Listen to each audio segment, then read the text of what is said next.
Iniciada.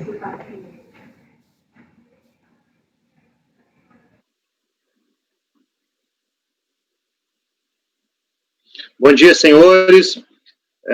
Vamos dar início aqui à sessão de julgamento da manhã do dia 8 de julho de 2020, da primeira turma ordinária da segunda Câmara, da segunda sessão do Conselho Administrativo de Recursos Fiscais, colegiado completo, composto aí pelo conselheiro, isso na ordem de votação, conselheiro Daniel, conselheiro Rodrigo, conselheiro Francisco Guarita, conselheiro Douglas, conselheira Débora, conselheiro Sávio, conselheiro Marcelo Risso e eu, Carlos Alberto, presidente da turma.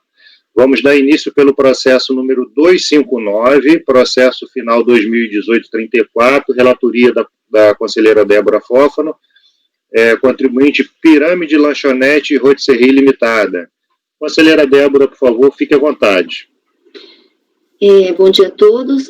Na sequência, continuando os processos em relação à multa por atraso na GFIP, esse contribuinte, o lançamento é referente às competências de 1 a 7 de 2013, 9 e 13 de 2013, valor de 4.500.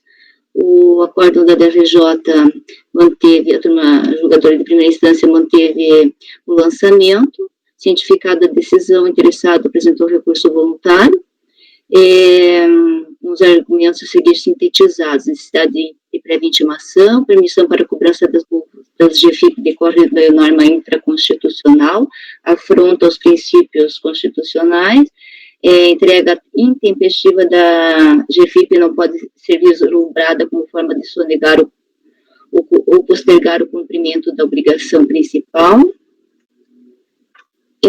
A omissão do fisco por quase 5 anos revela indícios de falta de lealdade e boa-fé. Ao final, requer que o recurso seja recebido, declarada a decadência, a improcedência da autuação, devido ao seu caráter arrecadatório e não punitivo, a improcedência da autuação devido à sua forma de aplicação, a improcedência da autuação, caso a empresa seja enquadrada como microempresa e pequeno porte, para os efeitos do artigo da Lei Complementar 123, a improcedência da autuação em face da previsão legal de dispensa de sua entrega no caso de ausência do fato gerador, e caso nenhum das hipóteses, as improcedências acatadas pelo julgador, o pedido de redução da penalidade aplicada. O recurso é voluntário e tempestivo, preenche os requisitos de admissibilidade. A compulsão dos autos verifica-se que na impugnação o contribuinte se insurgir em relação aos seguintes pontos: nulidade do auto de infração, denúncia espontânea, falta de princípio de publicidade e alteração de critério jurídico. No recurso, o interessado arguiu em suas razões os seguintes pontos: necessidade de prévia intimação, constitucionalidade da norma instituidora da multa, afronta a princípios da moralidade, finalidade, impessoalidade, razoabilidade e proporcionalidade, e entrega intempestiva da GFIP não pode ser vislumbrada como forma de sonegar ou postergar o cumprimento da obrigação principal. E a omissão do fisco por quase 5 anos.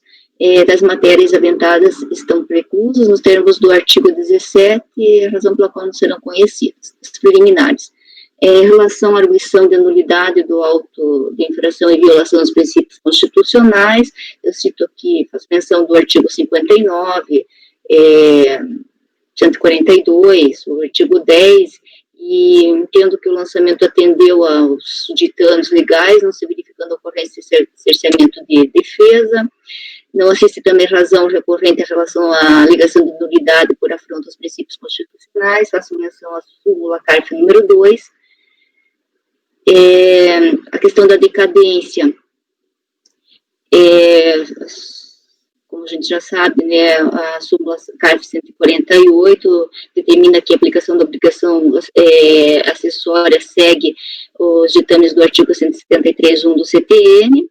Então, tendo em vista que o auto de infração se refere a multa por atraso na entrega da GFIP, cuja competência mais antiga corresponde ao mês 1 de 2013, e a ciência foi realizada em 25 de 6 de 2018, não há que se falar em decadência. A questão do mérito. Então, faço uma pequena introdução em relação à multa aplicada. O tratamento diferenciado de microempresas, empresas de pequeno porte, artigo 55 da Lei 123, Lei Complementar 123, de 2006. A recorrente alega em observância à legislação especial ao artigo 55 da Lei Complementar 123, que trata da fiscalização orientadora para microempresas e pequeno porte. Estabelece o critério de dupla visita para a lavratura da autoinfração.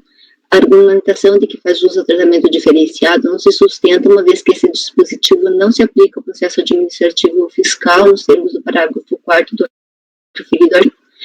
Em relação à redução da penalidade por força do artigo 38b, também não pode ser acolhida a alegação, porque, por força da previsão contida no artigo 32b, haja vista que, conforme disposição no inciso 2 do parágrafo único, tal benefício não é aplicável ao caso de ausência de pagamento da multa no prazo de 30 dias após a notificação. Então, do exposto, eu voto por conhecer em parte do recurso, e na parte conhecida por negar-lhe provimento. Ok, conselheiro, obrigado. Senhores, considerações? Tema mais do que batido, que basicamente já estamos há 2 dias debruçados sobre ele e nada mais do que repetições dos argumentos que já têm sido veiculados nos recursos voluntários que a gente tratou nesses 2 dias anteriores. Conselheiro Daniel, como vota? Eu acompanho a relatora, presidente. Rodrigo? Também acompanho, presidente. Francisco Guarita? Eu acompanho a relatora. Douglas? Acompanho, presidente. Sávio? Acompanho. E Marcelo? Acompanho. Eu também acompanho a relatora, então o processo 259, contribuinte pirâmide, lanchonete rotisserie limitada, concluído com o seguinte resultado: o acordo dos membros do colegiado, por unanimidade de votos, e não conhecerem parte do recurso voluntário, por este tratar de temas estranhos ao litígio administrativo instaurado com a impugnação ao lançamento, na parte conhecida, e negar-lhe provimento. Processo número 260, Rumo S.A., conselheiro Sávio Salomão.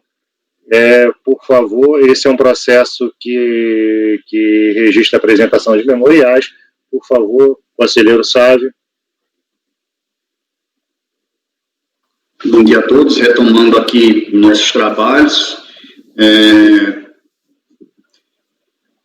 Nesse processo específico aqui da Rumo S.A., também é um processo que segue aquela mesma linha que a gente já vem trabalhando bastante nessa sessão, autuação que tem por objeto multa por atraso na entrega de EFIP, competências de 7 de 2012, e aí a empresa é devidamente intimada, apresenta impugnação de folhas 2 a 9, e aí alega basicamente o quê?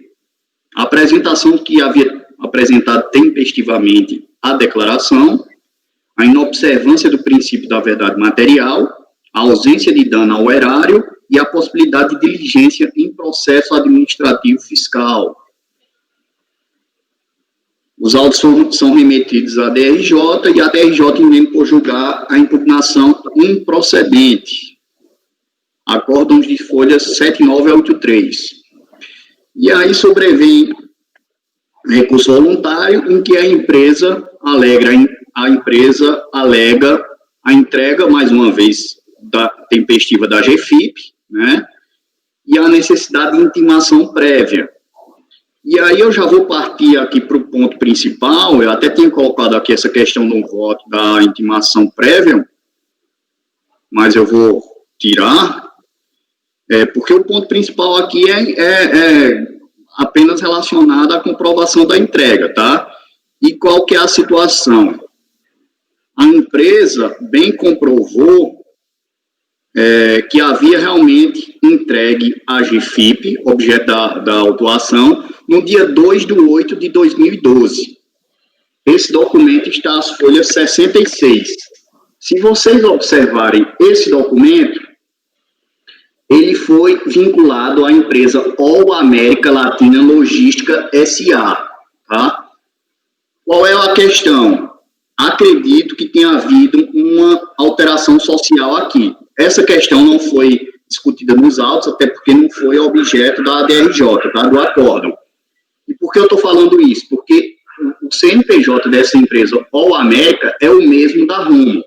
E aí, se a gente pega o comprovante de entrega da Previdência, a Previdência, que consta as folhas 70, a gente percebe que é um comprovante que foi retificador, né? E o númerozinho lá que consta, número do arquivo, B2FF, é o mesmo número que consta no auto de infração, né? E o auto de infração está aqui as folhas 73. Então, se vocês verificarem aí a sequência numérica do recebimento da retificadora, aí.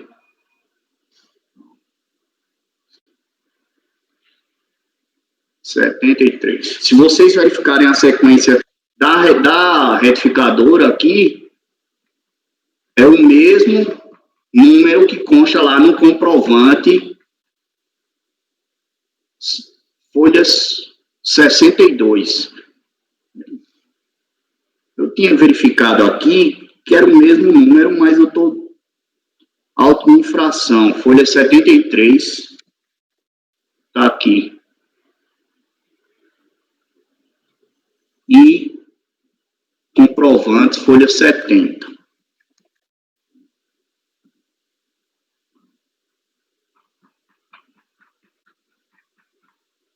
Eu tinha verificado que era o mesmo número. Enfim, eu posso até detalhar mais isso aqui, mas o ponto é que é o mesmo CNPJ, né? E aqui nas folhas 66, o contribuinte tinha realmente apresentado o comprovante de declaração à Previdência Social.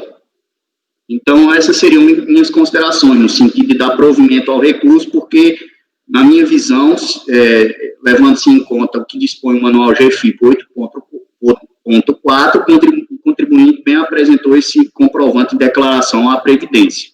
Tá? Eu só queria aqui verificar até esse número aqui de entrega, porque eu me apeguei também a esse ponto, de que a entrega da GFIP, a retificadora, o número da entrega foi o mesmo daquele comprovante lá, que consta as folhas, porque o processo vocês estão vendo aí, os documentos estão em vertical, né? Enfim.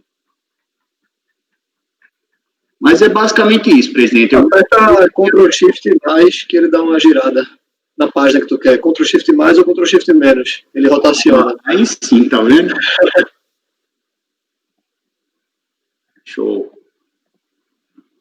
Mas é basicamente isso. Para mim, a empresa comprovou aqui, o CNPJ é o mesmo, ela entregou a GFIP objeto da autuação no dia 2/8, ou seja, antes do término do prazo, e aí eu estou dando provimento por esse motivo. É isso. Sávio, onde está só o comprovante de que ele entregou, dia 2/8? Folhas, deixa eu confirmar aqui, 66. Aí é essa situação que eu estou lhe falando, né? Se você for verificar aqui o nome da empresa que consta nesse comprovante, ou América Latina Logística. Por isso que eu falei anteriormente que, ao que me parece, houve aqui uma mudança, uma mudança de razão social, houve uma alteração social aqui, porque esse CNPJ da All América Latina Logística é o mesmo da RUM, né? Então o CNPJ bate.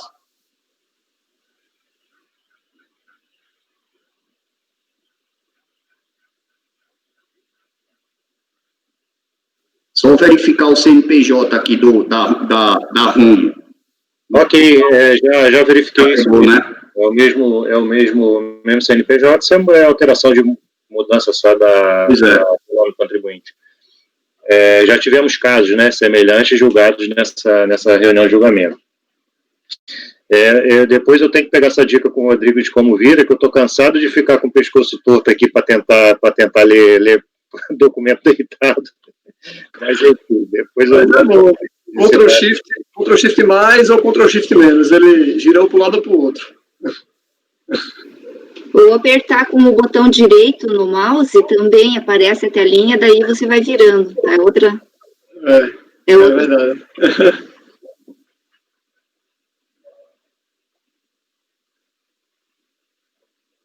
Olha, funciona. Esse da Débora ainda é mais prático ainda, Rodrigo.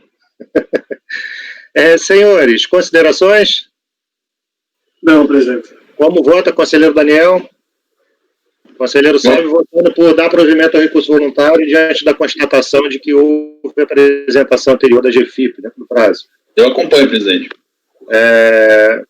Também Rodrigo, acompanho. Guarita, Também acompanho. Douglas, Acompanho, presidente. Débora, Acompanhe. Acompanho.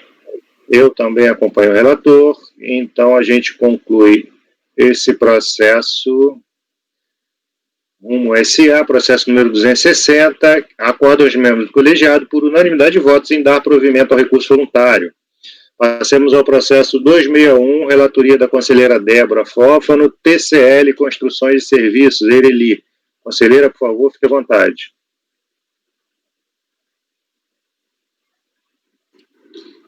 Só lembrando que eu atualizei lá na pasta T o arquivo, tá? Quem não baixou, tem um novo arquivo, ontem eu tinha avisado, tá? Então, também, novamente, uma auto de infração sobre multa de atraso de GFIP, competências 1 de 13 a 5, 10 e 12 de 2013. A turma julgadora manteve o lançamento, o contribuinte apresentou a impugnação, e ele só se reporta a violação dos princípios constitucionais. Então, o recurso é bastante simples, e eu estou aplicando a súmula CARF número 2 e negando o provimento ao recurso daí.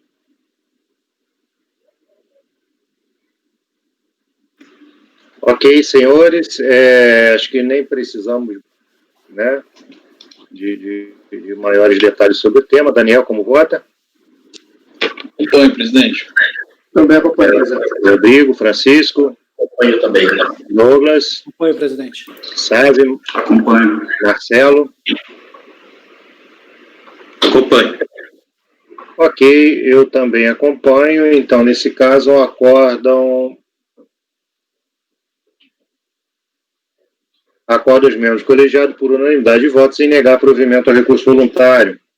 Esse é o processo 261 da TCL. Vamos ao processo 262, também de relatoria da conselheira Débora, Utipatel, Representações Limitada. Por favor, senhora conselheira, fique à vontade.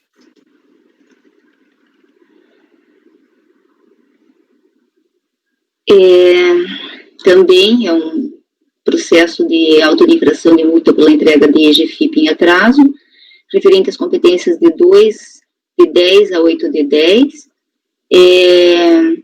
A turma julgadora de primeira instância concluiu pela improcedência da impugnação. De acordo com o despacho de folha 52, o processo foi encaminhado à RF de Jaraguá do Sul para prosseguimento. Foram anexadas cópias da intimação à RF.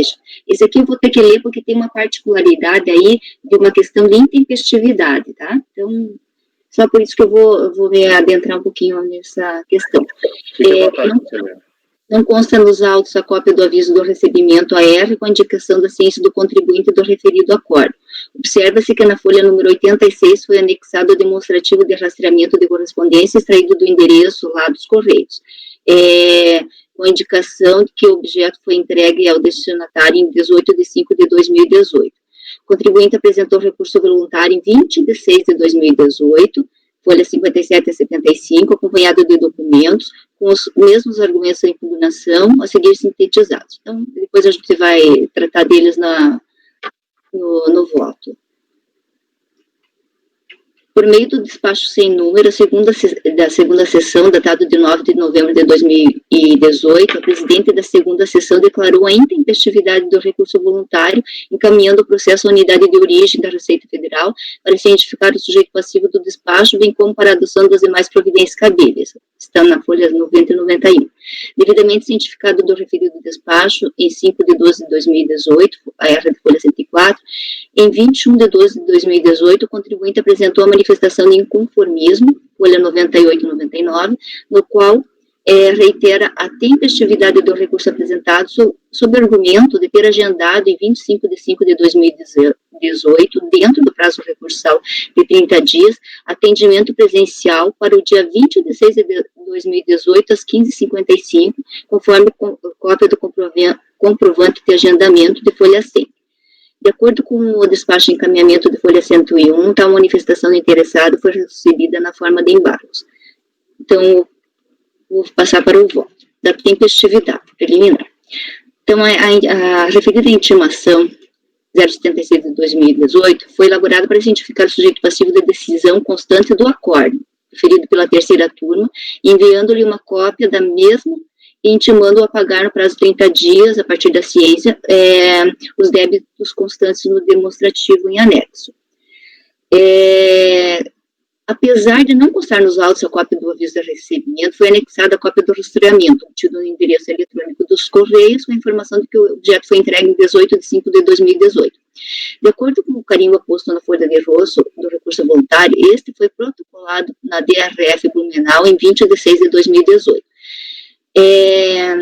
Aqui eu cito as disposições do decreto 70235, né, aplicáveis no caso dos prazos, né, e da questão das intimações, e a questão da admissibilidade do recurso voluntário, nos artigos 33 e 42 do mesmo decreto.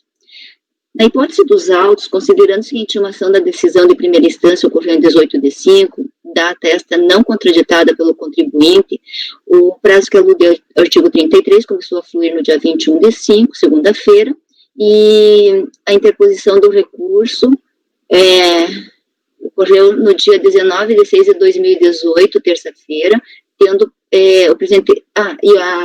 o termo final para a interposição ocorreu no dia 19, mas o recurso só foi protocolado no dia 20 de 6, quarta-feira.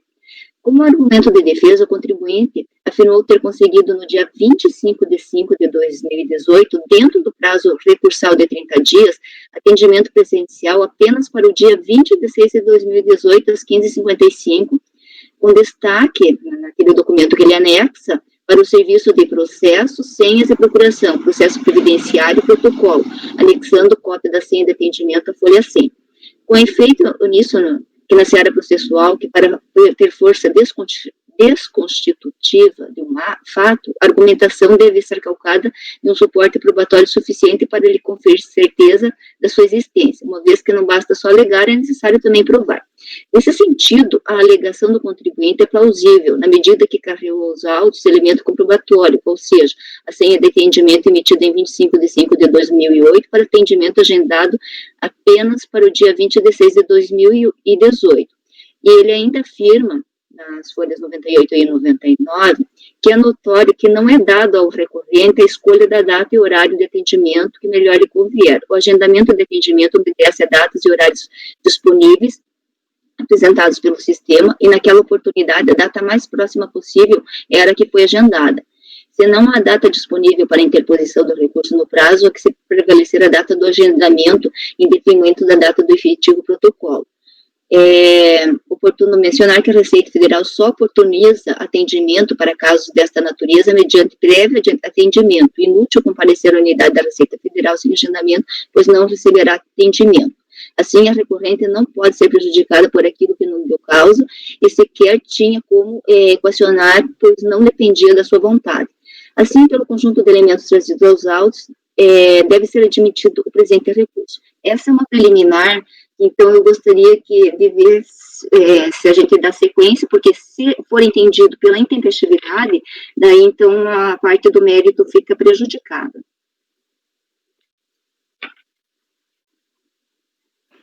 Senhores, considerações? Vamos lá? Eu achei bem justo aqui o que a conselheira Débora colocou, essas colocações aqui do agendamento e tal. Realmente eu não sei como é que funciona, ou funcionava nessa época, se precisava realmente de um atendimento presencial para fazer o protocolo, se eles não aceitavam o protocolo normal, mas talvez eu fosse por um outro caminho aqui, que seria dizer que aquele extrato não comprova a intimação do contribuinte, né, porque não tem assinatura dele aposta naquele extrato dos Correios. Então, somente o AR comprovaria. Então, já que não tem AR nos autos, eu daria aqui, além disso, além de escrever tudo isso, ainda diria que o prazo começou 15 dias depois da postagem. E aí estaria tempestivo o recurso. Para evitar qualquer tipo de manifestação futura, enfim, um recurso sobre essa questão aqui apresentada, já amarrava essa questão aqui com 2 argumentos que, quando a tempestividade, que eu acho que poderia, enfim, já ficar de forma bem concreta aqui, no caso. Somente essa minha consideração mesmo. Eu concordo com o Rodrigo, porque senão estaremos até abrindo meio que, entre aspas, precedentes para determinadas situações, porque assim, até acho estranho, tudo bem, pelo que o Rodrigo colocou, né, dependendo da unidade, não teria nem esse tipo de atendimento de protocolo, mas eu acho difícil, né, você chega lá com o recurso lá, eu quero protocolar, alguém tem que dar o atendimento lá, bater o carimbo, enfim, né, enfim, eu não aguardaria o atendimento, tentaria resolver de outra forma, né, mas eu acho que sim, o que o Rodrigo colocou, acho que né, esse fundamento aí, até porque eu procurei a AR aqui, como a Débora colocou, não tinha, acho que seria o fundamento, assim, mais adequado, vamos dizer assim. Até porque também tem aquela possibilidade de você sempre protocolar pelos Correios, né? Se a unidade não está aceitando. Perfeito, também. Senhores, eu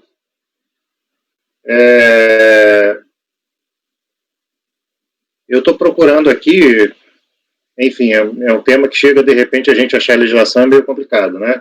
Mas existe previsão para que atos dessa natureza, em que estejam nos últimos 5 dias de vencimento, a senha seja emitido senha presencial, lá na unidade de atendimento, ou seja, o cara que chega com uma impugnação para apresentar contra o auto de infração, qualquer que seja, ou fazer um parcelamento, um troço qualquer, desde que tenha um prazo fatal para isso, ele recebe a senha emitida no local, entendeu? Essa é a regra. Eu não sei exatamente aonde está isso, e eu estou dando uma olhadinha, se vocês me permitirem um pouquinho, por favor.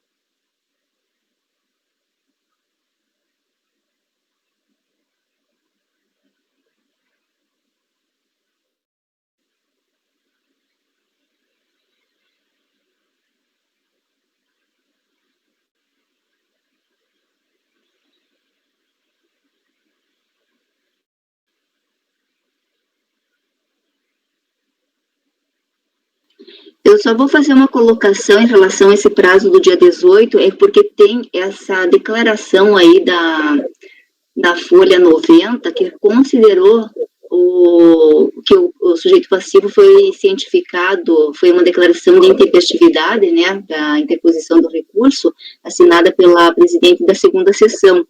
Então, eu até posso colocar esse argumento do Rodrigo, achei bastante pertinente, que vocês estão colocando, só que daí, como eu me pautei também por essa declaração aí de intempestividade, e ali consta que foi no dia 18/5, mas realmente não existe uma AR, como vocês comentaram, e como eu coloquei, não existe uma AR, o que a gente considera como data realmente, aquele outro documento lá não tem validade, né? Então, por isso que eu considerei o dia 18, tá? Isso aí pode, assim, aí fica a critério da agenda da turma, se vai baixar em diligência para que se procure o AR, ou se já que não tem AR, pressupõe que ele foi extraviado e que esse documento aqui não serve. Aí tem que contar 15 dias a partir do dia 17 de maio, que foi a data de postagem. Aí acrescenta 15 dias, aí é a data de intimação. Daí dá, porque deu um dia só a tempestividade. Eu achei bem pertinente a sua colocação, até se a turma se inclinar nesse sentido, altero ali, daí tá tempestivo, a gente supera, eu excluo essa parte que eu coloquei ali da senha, né, e tá tempestivo, não tem que entrar no mérito nessa questão. Entendi, joia.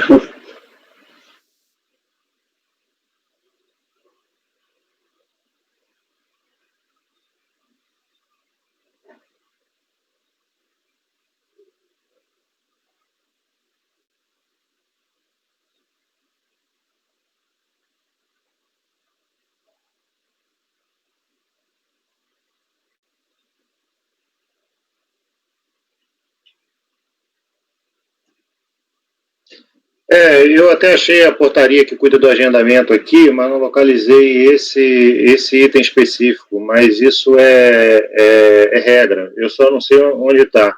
Mas, de todo caso, eu acho que não vale a pena a gente perder muito tempo com isso, né, porque... deixa eu ver...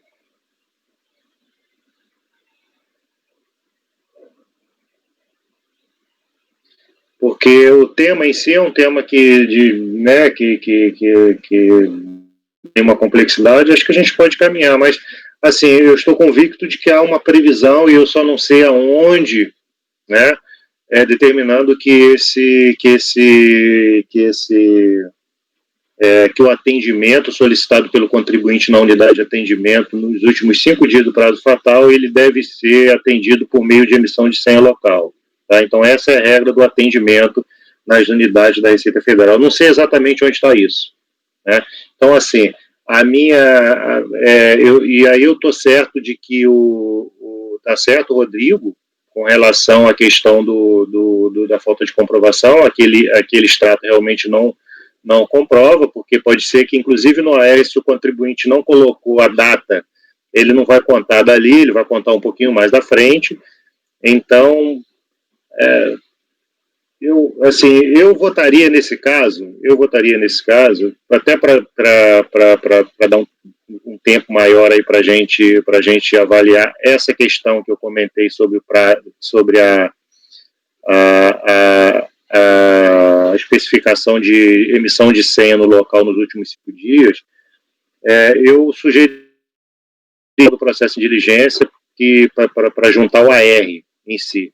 Porque mesmo que o AR, porque a gente não poderia chegar a concluir, caminhando no sentido de que há uma obrigatoriedade aí para uma previsão para emissão local de senha, aí essa manifestação, esse recurso estaria intempestivo e a gente não poderia reconhecer a intempestividade a partir desse extratinho do correio, né?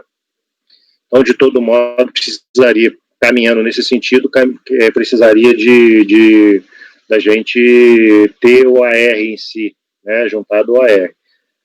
E é isso. Assim, para mim, na minha visão, o mais prudente é embora, assim, como eu disse, se o colegiado entender de forma diversa, a matéria não é uma matéria que tenha uma maior complexidade, a questão só é o precedente, né? Da gente criar um precedente, porque daqui a pouco a gente vai estar julgando isso para as matérias com complexidade, ou matérias que eventualmente a gente possa se debruçar sobre elas sem a necessidade em si, no momento em que a gente nem teria competência se o recurso fosse intempestivo. Então, só por questão de abrir um precedente e para eu buscar, e aí de alguma forma daria um tempo para eu até confirmar, eu tenho certeza disso, né? Isso era assim, eu não tenho dúvida disso, isso era assim. Pode ser que isso tenha mudado, mas essa foi a regra instituída pelo atendimento ao público, e aí eu teria como levantar isso com um pouco mais de tempo.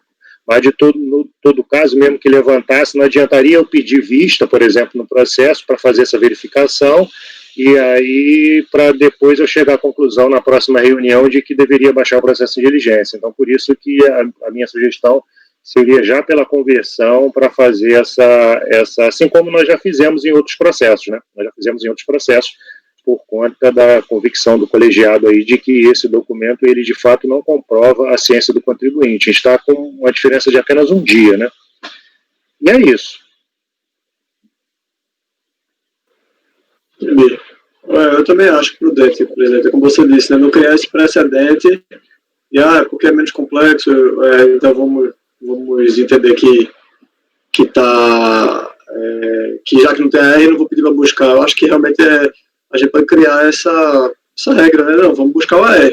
Agora, se for extraviado, aí é outro esquema. Aí a gente tem que aplicar lá aqueles 15 dias, mas eu acho que é mais prudente, sim, a gente ir atrás desse AR. Achar a diligência.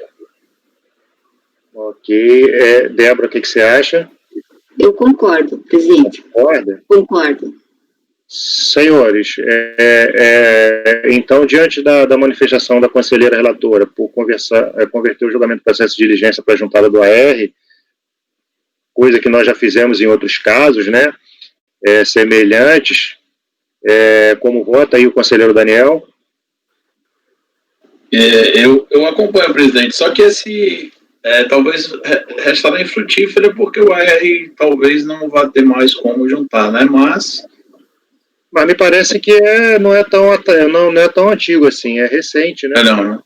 Não, e outra coisa, são esses autos, tem até um sistema que cuida disso, eu não tenho mais acesso ao SUCOP, né?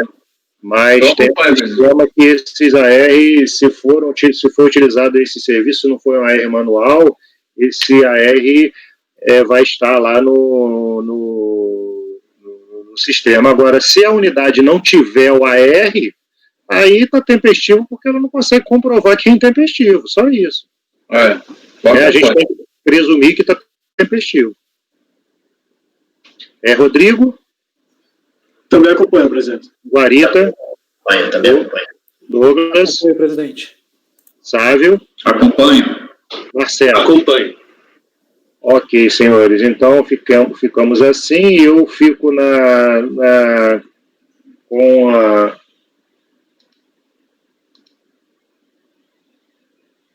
com a obrigação aí de trazer luz para essa questão do agendamento, e assim que eu tiver eu repasso a todos. Mas, de todo modo, como é relevante para a questão, resolve os membros do colegiado, por unanimidade, votam em converter o julgamento do processo de diligência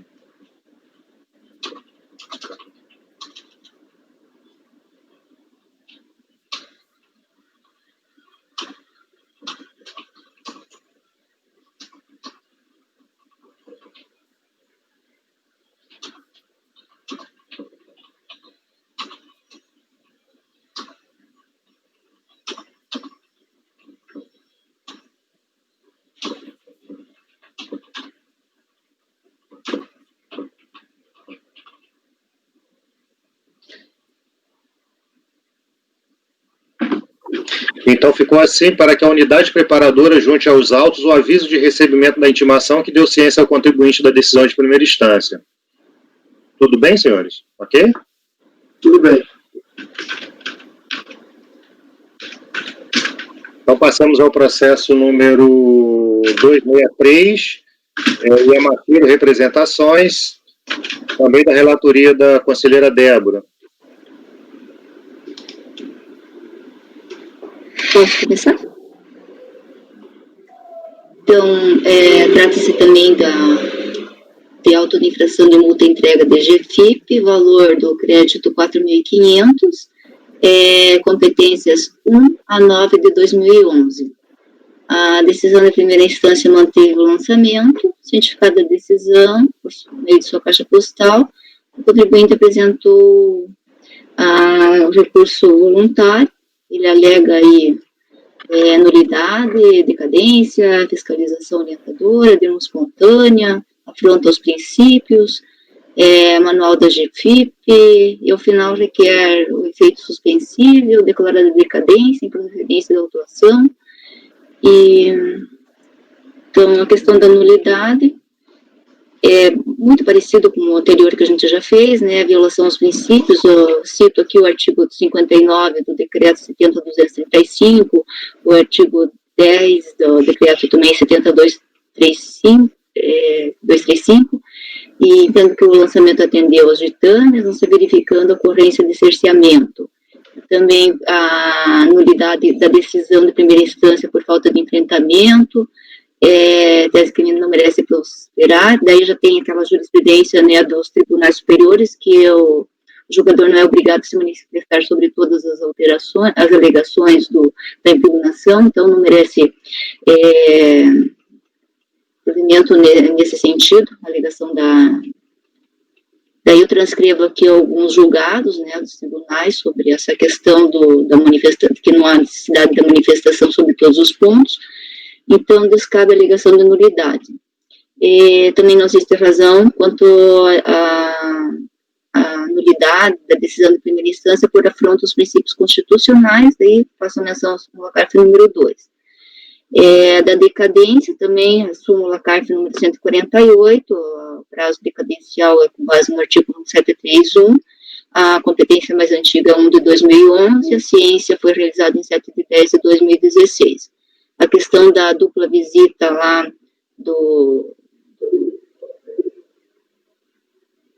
da questão das microempresas e pequenas empresas de pequeno porte, ele se remete, no caso, o processo administrativo tributário, ele está fora, por força do parágrafo 4º desse artigo 55, então não se tem razão ao contribuinte.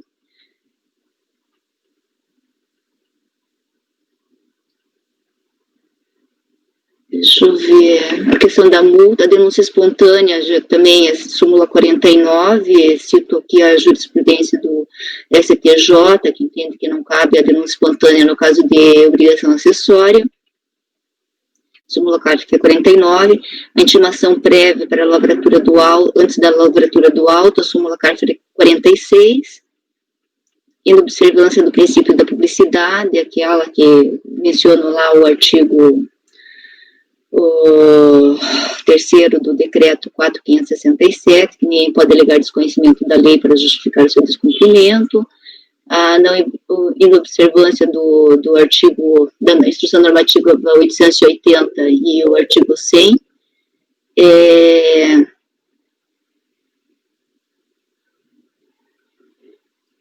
ele alega que não observou, né, as disposições dessa instrução normativa. A multa por atraso na entrega da GFIP passou a existir no ordenamento jurídico a partir do artigo 32A, seguido pela medida provisória 449, ou seja, tal dispositivo resguardou a aplicação da multa, que se discute, não há qualquer mácula no lançamento, muito menos a observância das disposições contidas no artigo 100. Não há também ocorrência da modificação de critério jurídico, e questão da súmula CARF número 2, da violação dos princípios, a súmula CARF número 2. E eu voto por conhecer e negar provimento ao recurso voluntário. Senhores, considerações adicionais? Não, presidente. Podemos votar. Conselheiro Daniel, como vota? Eu acompanho, presidente. Rodrigo? Também acompanho, presidente. Francisco Guarita? Eu também acompanho. Conselheiro Douglas? Também acompanho, presidente. Sávio? Acompanho. Acompanho. Marcelo? Eu também, então acordo os membros do colegiado por unanimidade de votos em negar provimento ao recurso voluntário. Esse não teve nenhuma matéria não conhecida, teve, Débora? Ok. Não, presidente. Ok, muito obrigado. Então, o processo 263 de Yamashiro Representações foi concluído com o seguinte resultado: acordo dos membros do colegiado por unanimidade de votos em negar provimento ao recurso voluntário. Processo seguinte, processo 264, contribuinte Yara da Silva Matos Melli, processo de minha relatoria, senhores. Passemos, por um acaso, esse não é multa por atraso na entrega, eu vou refrescar a mente dos senhores aí com outro assunto. Mas é um auto de infração de contribuição previdenciária incidente sobre obra de construção civil. O contribuinte juntou, e eu vou só no resumo, porque aqui é uma questão bastante simples, O contribuinte juntou ao alvará de autorização de obra e habites da prefeitura, apontando tudo para o mês de novembro de 2005, ou seja, tudo como se tivesse iniciado e terminado a obra tudo dentro do mesmo mês. E a fiscalização caminhou nesse sentido, fez a apuração lá no aviso de recebimento, intimou o contribuinte para efetuar o pagamento, ele recorreu questionando basicamente, olha, eu não comecei no mês e terminei no mês, não. Era aqui, se não me engano, era uma construção aí de acréscimo de um imóvel já construído, né? E o contribuinte, no recurso, ele apresenta notas fiscais de serviço de materiais de construção e que, em parte, ele vai demonstrar o início da obra se deu, na verdade, em 2003. Né? Então, tem na IN 971,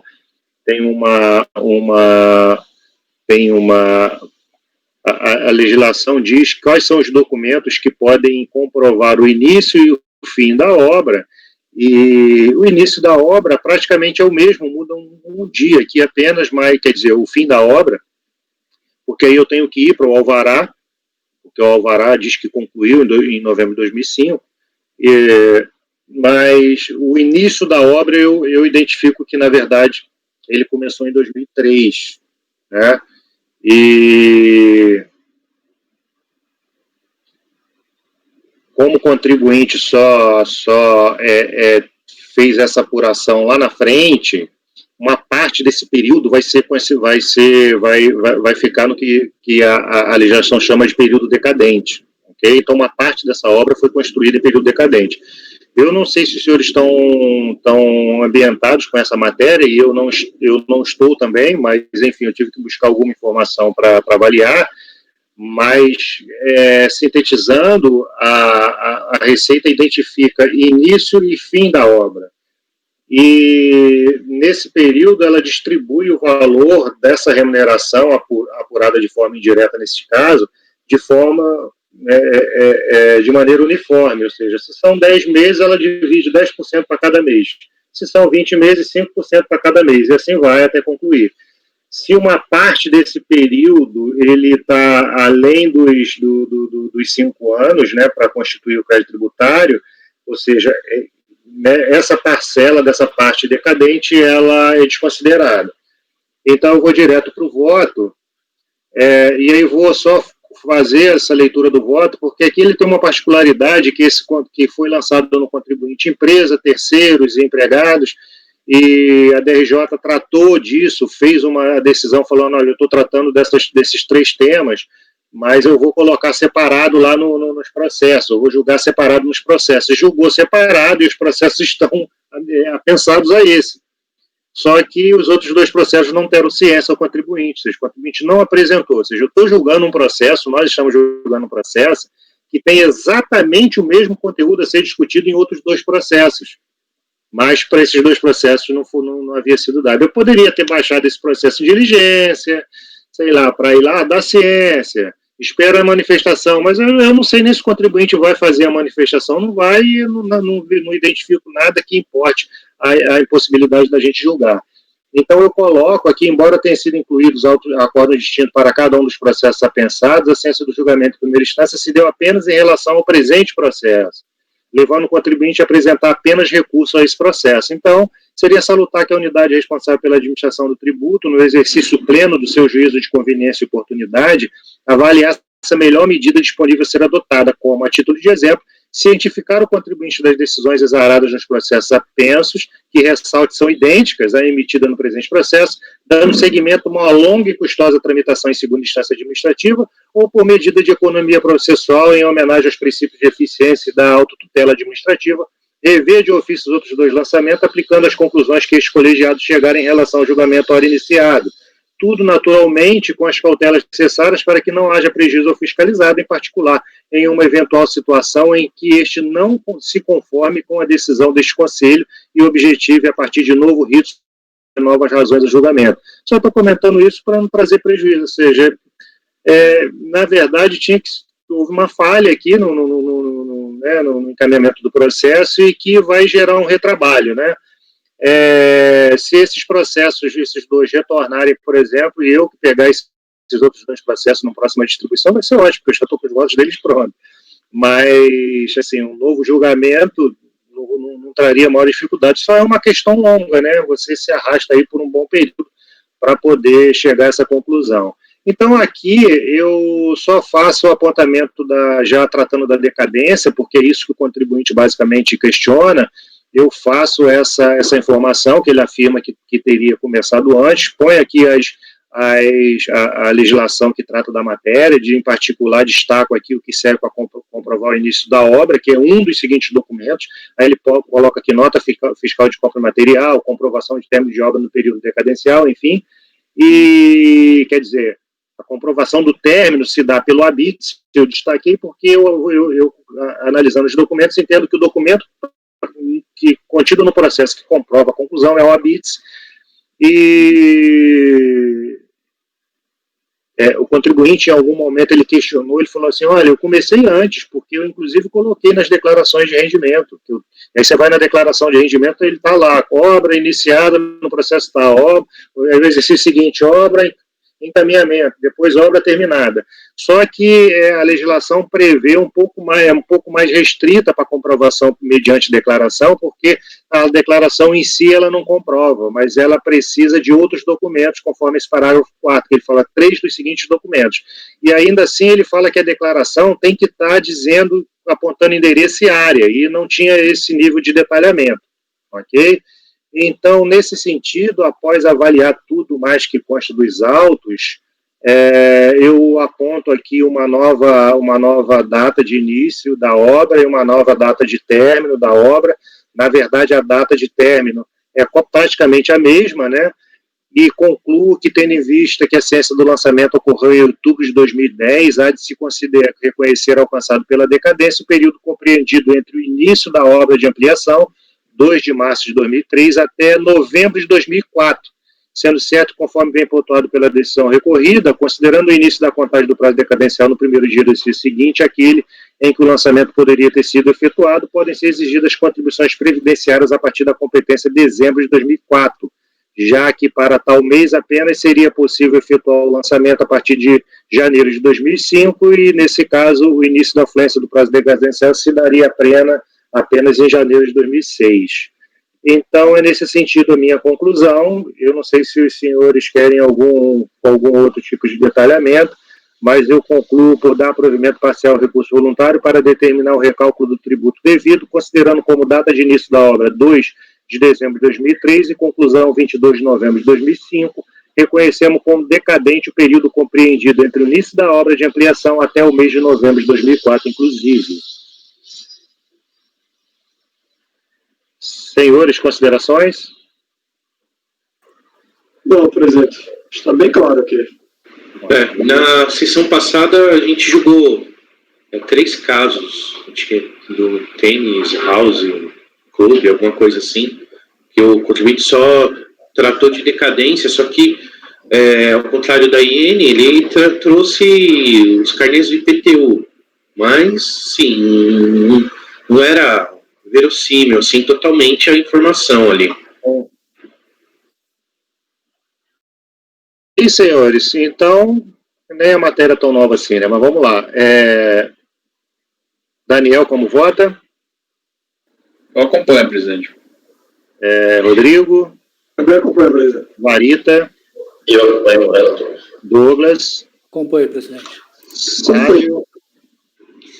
Você ainda não, claro. Débora, acompanha. Agora sim, por favor. Acompanho, presidente. E Marcelo? Acompanho. Obrigado, senhores. Eu também me acompanho, não é isso? Acordo geral do Colégio de Votos em dar provimento parcial ao recurso voluntário para determinar o recálculo do tributo devido, considerando a obra o dia 2 de dezembro de 2003 e conclusão no dia 22 de novembro de 2005, reconhecendo como decadente o período compreendido entre o início da obra e a sua ampliação, início da obra de ampliação até o mês de novembro de 2004, inclusive. Esse é o resultado para o processo da senhora Yara da Silva Matos Melli. Passemos ao processo seguinte, SOR, Serviços de Organizações de Recursos Humanos. processo também de minha relatoria. E deixa eu aqui ver se eu lembro o que aconteceu.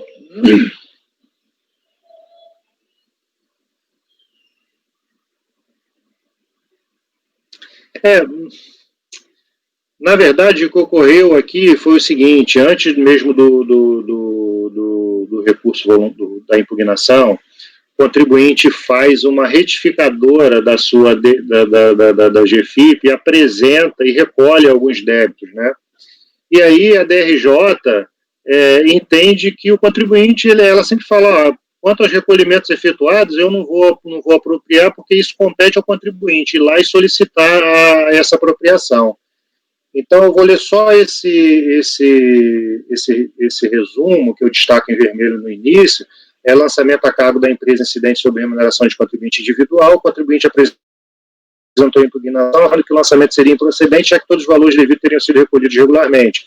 Aditou a impugnação, informando a correção das GFIPs e recolhendo os valores que identificou como devidos, que eram diferentes dos valores lançados. A DRJ analisou a impugnação e concluiu que havia algumas incorreções mínimas no lançamento que não demandavam maiores prejuízos ao contribuinte. Fez o cotejo dos valores recolhidos e concluiu apenas reconhecendo de ofício a decadência de uma competência. Disse ainda que o contribuinte fez recolhimentos posteriores por conta própria, quando do aditamento à impugnação, e que o procedimento correto seria ele pedir a apropriação de tais pagamentos na unidade da Receita Federal. Então, dentro do prazo recursal, o contribuinte apresentou a petição de folhas... deixa eu ver aqui, 365 e 366 e 367. E, na verdade, eu não identifico o objeto a ser discutido em sede de recurso voluntário, porque o contribuinte simplesmente fala que efetuou o pagamento e pede o aproveitamento. Ele faz o que a DRJ tinha pedido para ele fazer, que é pedir o aproveitamento. Então, ele fala, por cautela, a autuação requer pelo menos a revisão dos débitos dessa determinada intimação, que foi a intimação que cobrou o crédito mantido pela DRJ, cotejando com os valores efetivamente recolhidos, com o valor devido, né, porque ele entende que tal precaução evitará o enriquecimento sem causa da fazenda, bem como afastará a aplicação de penalidades e encargos de moras sobre o valor já quitado. E aí pronto, ele junta esse documento. Só que ele conclui o seguinte, em ocorrência de infração imputada à autora, ele espera o afastamento da presente impugnação, o acatamento da presente impugnação para que seja determinado novos valores a serem recolhidos para a efetiva quitação. Ou seja, na verdade, ele até fala ali alguma coisa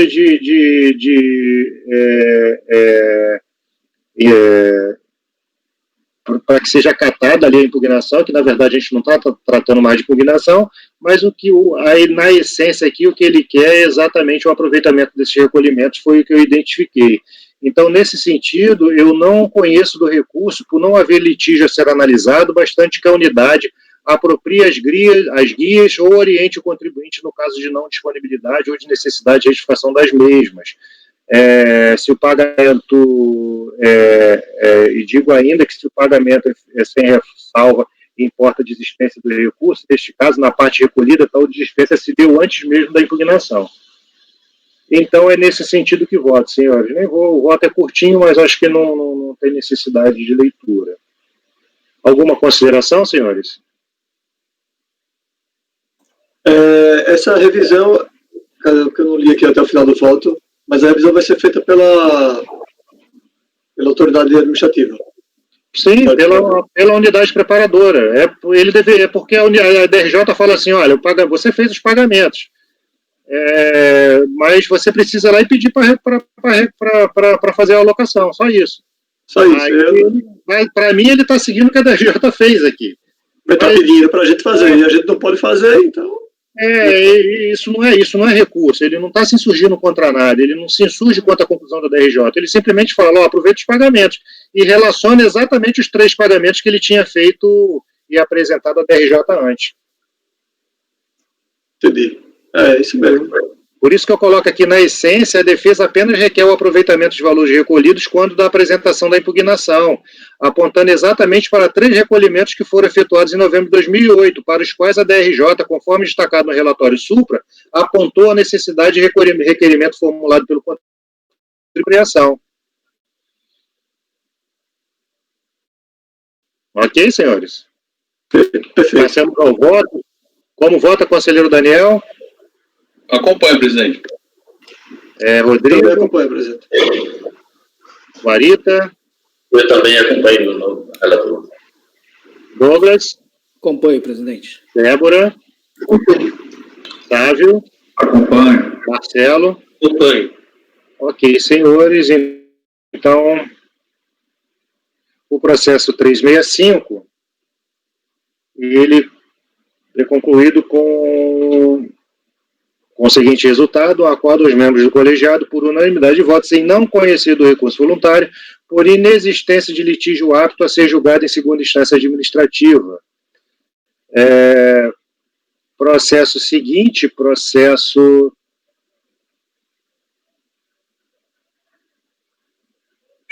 Deixa eu dar uma olhadinha aqui como é que está a nossa manhã. A gente tem alguns processos repetitivos ainda, e até bastante.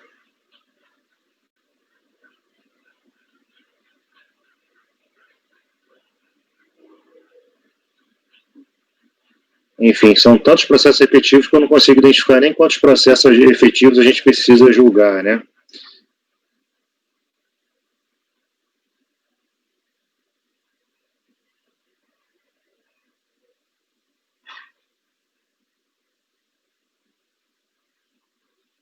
Então, nós passamos ao processo 266. Eu estava dando uma olhadinha para ver se conseguia identificar a quantidade de processos, porque, de repente, se as pessoas quiserem dar uma paradinha, eu não sei como é que está, se a gente está com fogo ou não, mas realmente está difícil aqui. Se alguém precisar, por um acaso, né, eu entender que é adequado aí um intervalo, a gente para a hora que houver a manifestação. Enquanto isso... E aqui, salvo engano, são 8. Para concluir, né? Isso. Bom, são 10h13, a gente está com 1 hora e pouquinho ainda de encontro, né?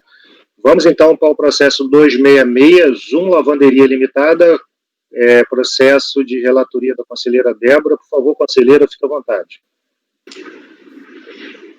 Então, mais um processo de multa por atraso na entrega da GFIP, referente às competências 1 de 2009 a 13 de 2009, o valor do crédito é de R$ 6.833,87. A turma julgadora de primeira instância administrativa concluiu pela improcedência da impugnação e de ofício cancelou parte da multa lançada no valor de R$ 5.000, tendo em vista ter sido objeto de anistia, mantendo em parte o crédito tributário lançado. Cientificado da decisão, em 15 de 12 de 2017, o interessado apresentou recurso voluntário, contendo os mesmos argumentos da impugnação, que a seguir seguem sintetizados, né? No voto eu vou discorrer sobre cada um deles. Então, o recurso é tempestivo e preenche os requisitos de admissibilidade. No tocante à decadência,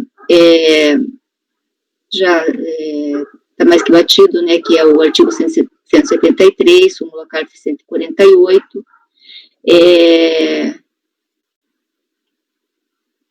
tendo em vista o disposto no artigo 48 e 49 da Lei 13.097, de 19 de janeiro de 2015, a decisão de primeira instância cancelou parcialmente a multa lançada, reconhecendo que as GFIPs referentes às competências 1, 3 a 10 e 12 foram entregues até o último dia do mês subsequente ao previsto para a entrega e que o auto de infração foi cientificado ao contribuinte antes da publicação da lei da anistia, foi as 41 e 42. Deste modo, restaram em litígio nos presentes autos apenas as multas em relação às competências 2 de 2009, no valor 592,98, 11 de 2009, no valor 718,04 e 13 de 2009, no valor de 522,85, totalizando um montante de 1.833,87. Tendo em vista que o auto de infração refere-se à multa por atraso de entrega, né, a competência mais antiga é 2 de 2009 e a ciência foi realizada em 6 de 10 de 2014, não há que se falar em decadência no presente processo. A questão da modificação do critério jurídico é respaldada por alteração da legislação correlata, que é aquela questão da medida provisória 449, que seria o artigo 32A da Lei 8.212, em 91, então não há que se falar de alteração de critério, porque é baseado na legislação, né? A denúncia espontânea também, isso a gente já debateu bastante nos outros autos, a questão do entendimento do STJ, que não cabe a denúncia espontânea no contexto da obrigação acessória, súmula CARF número 49, violação dos princípios, a súmula CARF número 2, intimação prévia antes da lavratura do auto de infração, súmula CARF 46.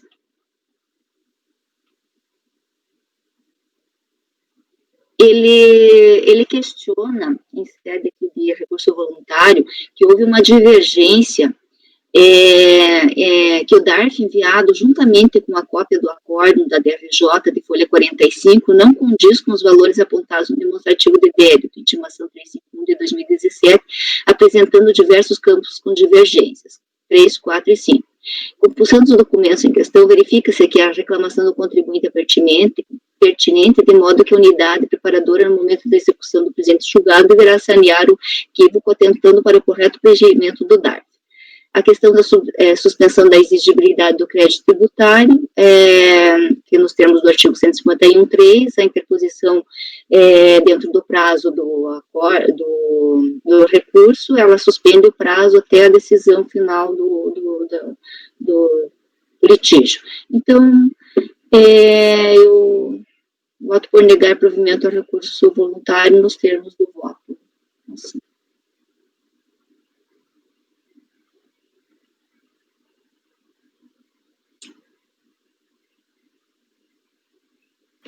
Senhores, considerações? O presidente é mais aquelas argumentações mesmo, né? A única coisa diferente é que ele disse que realmente o DAF tá errado, mas isso não... Eu estava até querendo ver esse DAF aqui, porque às vezes decorre só de um pagamento consolidado de várias rubricas, né? Não, mas acho que o CPF mesmo está errado, o número do processo está errado. Sim, são esses 3 campos aí, o 3, 4 e 5, até o CNPJ.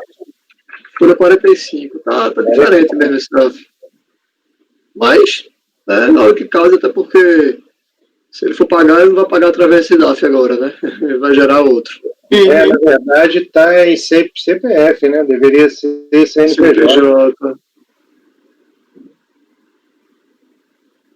O número do processo também está errado, que é uma referência.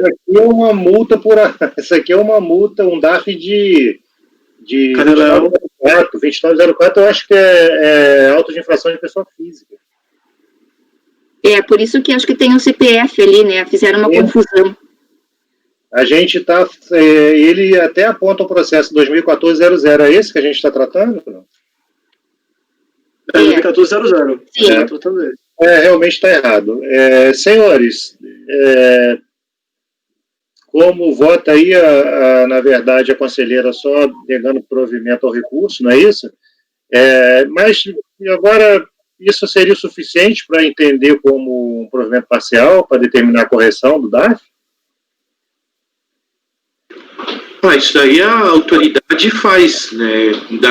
Como é multa, da mesma forma que ela faz, né, o cotejo para verificar qual que é a menor, ela faria, a unidade mesmo faria. Eu acho que nem é da nossa alçada isso, é da própria unidade.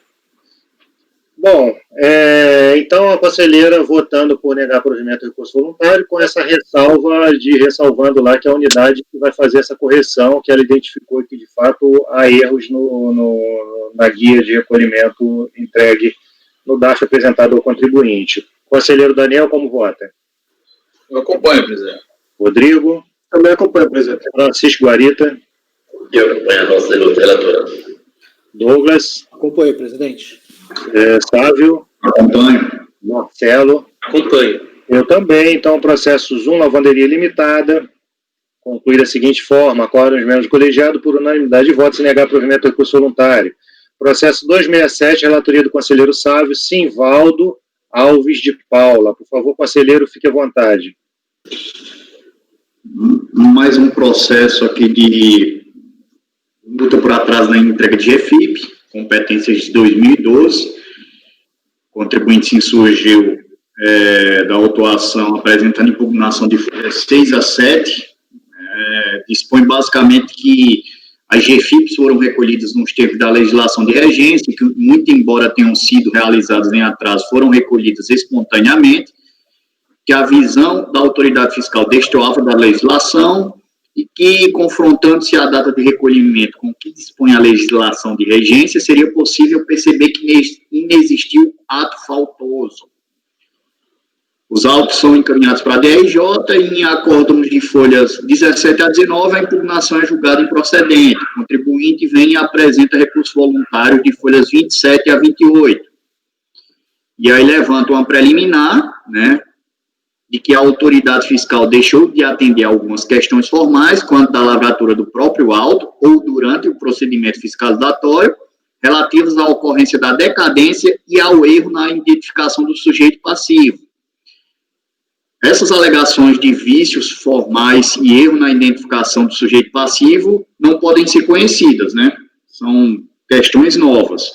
Questão da decadência, a gente está bem entrosado nisso aí, até porque é objeto de súmula 148, e aí considerando que as competências aqui, objeto da autuação, são de 2010, a autoridade tinha até 31 de 12 de 2015 para efetuar o lançamento, sendo que a notificação da empresa ocorreu em 10 de 12 de 2015, através de edital, ou seja, dentro do prazo legal, houve a constituição do crédito, e aí a preliminar é afastada. No mérito, o que é que dispõe o contribuinte?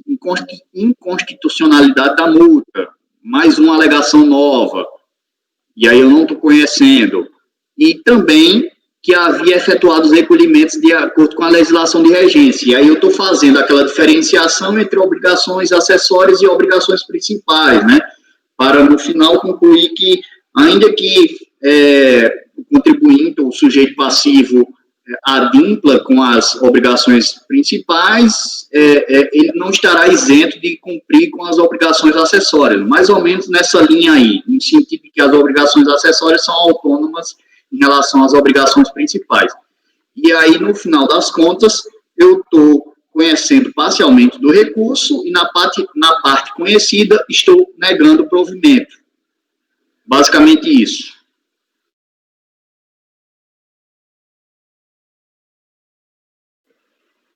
Senhores, considerações?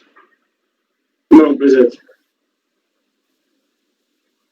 Como vota, Daniel? Eu acompanho, presidente.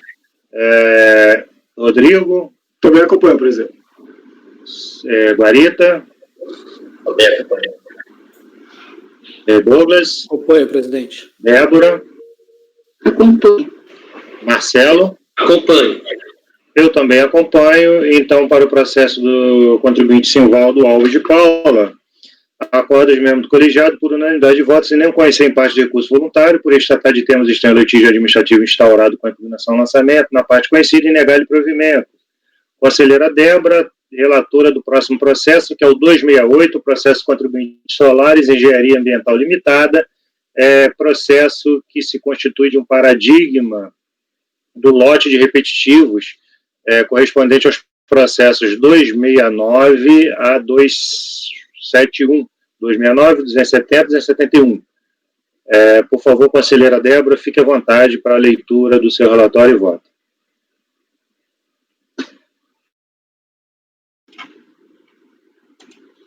Então, trata-se de auto de infração, né, multa atraso da GFIP. A decisão de primeira instância manteve o lançamento. Cientificada a decisão, o contribuinte apresentou recurso voluntário contendo os argumentos a seguir sintetizados: prescrição penal, denúncia espontânea e vedação do confisco. ele é paradigma, né, de um lote de repetitivos. Preliminares, prescrição, menção de acordo com o artigo 174, a ação de cobrança do crédito tributário prescreve em 5 anos, contados da data da sua definição, da sua constituição definitiva. Então, como ainda está em curso a análise do recurso na esfera administrativa, não há que se falar de prescrição. A questão da multa, da denúncia espontânea, já repetindo novamente, né, o entendimento do STJ, que no contexto das obrigações acessórias não é aplicável a denúncia espontânea. Cito aqui a súmula CARF número 49, e a questão da violação dos princípios constitucionais a súmula CARF número 2, que não compete ao CARF pronunciar sobre a inconstitucionalidade da lei tributária.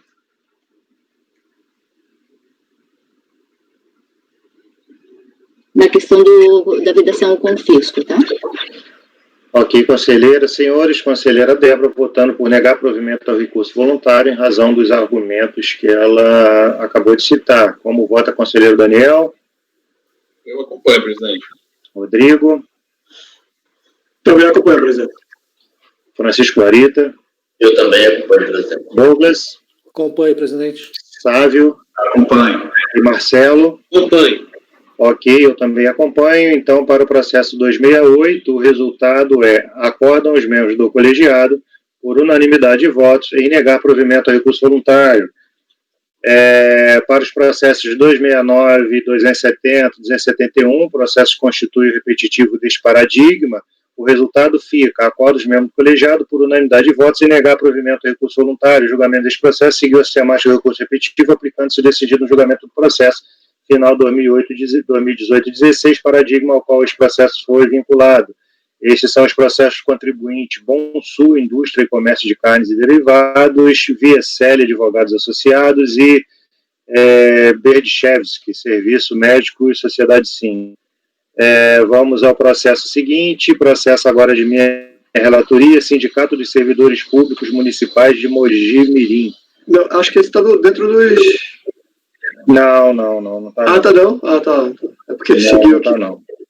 É porque ele está na minha relatoria e os anteriores estão na minha relatoria, né? E aí acaba que ele apareceu num pacote, na pauta parece que está tudo no mesmo pacote, mas não, é que os anteriores estavam sob a minha relatoria por conta de previsão regimental para que os repetitivos fiquem sob a responsabilidade do presidente da turma. Então, me permite um pouquinho só para eu abrir aqui.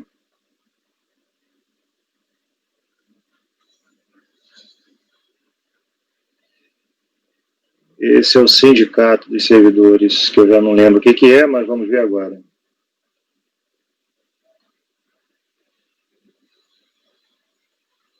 Senhores, trata-se de lançamento de auto de infração sobre descumprimento de obrigação acessória. CFL 68, o motivo do lançamento é a falta de declarações de EFIP de contribuições previdenciárias incidentes sobre pagamentos efetuados à cooperativa de trabalho. Enfim, esse é um assunto que a gente não precisa discutir mais. No mérito, essas matérias têm sido exoneradas, esses lançamentos têm sido exonerados no CARF por conta de decisão do reconhecimento da inconstitucionalidade da base de cálculo, né? E, portanto, eu não vou me estender, só apontando para os senhores que eu dou provimento, eu voto por dar provimento ao recurso voluntário. O tema aqui é exclusivamente pagamentos efetuados a contribuições por meio de contribuição de entidades cooperativas, né? A infração que motivou, isso está logo no começo no terceiro parágrafo do relatório. O relatório de fiscal consta de folhas 12 seguintes, evidencia que a infração que motivou a presente autuação é resultado da constatação de que o recorrente efetuou pagamentos à cooperativa de trabalho médico, Unimed Regional de Mogiana, no período de 12 de 2007 a 11 de 2008. Ok? Alguma consideração? Não, presidente. Como vota conselheiro Daniel? Eu acompanho, presidente. Rodrigo? Também acompanho. Francisco Guarita? Eu também acompanho. Douglas? Também acompanho, presidente. Débora? Acompanho. Sávio? Acompanho. Marcelo. Acompanho. Ok, senhores. Então, o resultado aqui, acordo os membros do colegiado, processo número 272, Sindicato de Servidores Públicos Municipais de Mojimirim, acordo os membros do colegiado por unanimidade de votos em dar provimento a recurso voluntário. Processo seguinte, contribuinte Maurílio Feio. Pode dar pentear o cabelo? Ok, então vamos fazer um pequeno intervalo aí de 10 minutos, ok, senhores? Pode ser? Ok. Camila, você está a posto, Camila? Sim, presidente. Solicito parar a gravação, por favor, Camila.